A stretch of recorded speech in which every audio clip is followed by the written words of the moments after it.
Terima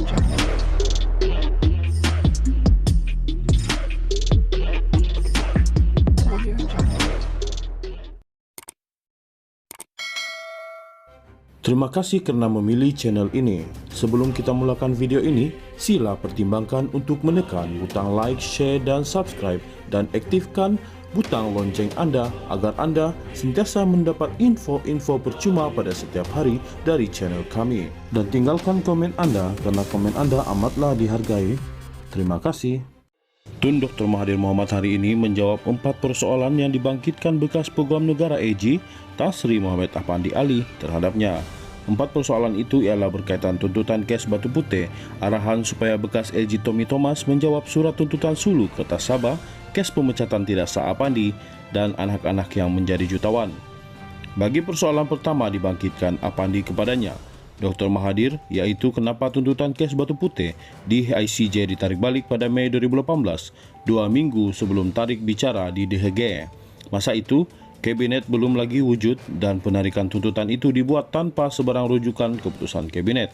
Menjawab soalan ini, bekas Perdana Menteri 2 kali itu dalam satu kenyataan berkata, tuntutan kes Batu Putih ditarik balik kerana perjanjian dengan ICJ dan Singapura ialah segala keputusan oleh Mahkamah akan diterima oleh kedua-dua pihak. Perjanjian yang sama dibuat antara Malaysia, Indonesia dan Mahkamah Antarabangsa berkenaan Si Padan dan Lijitan.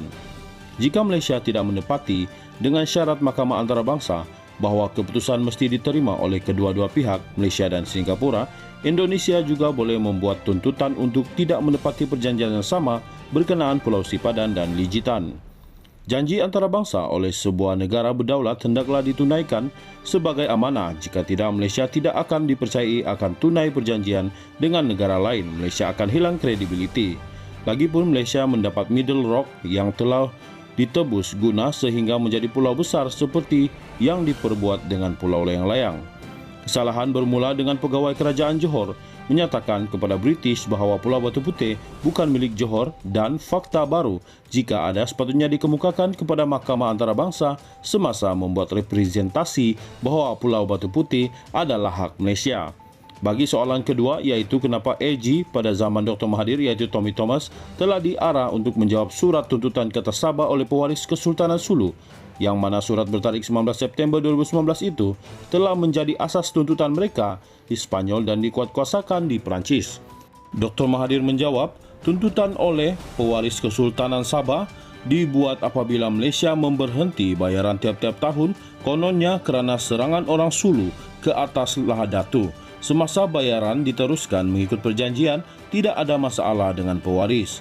Tuntutan oleh pewaris Sultan Sulu dibuat semasa pemerintahan Kerajaan Barisan Nasional BN di bawah Datuk Seri Najib Razak.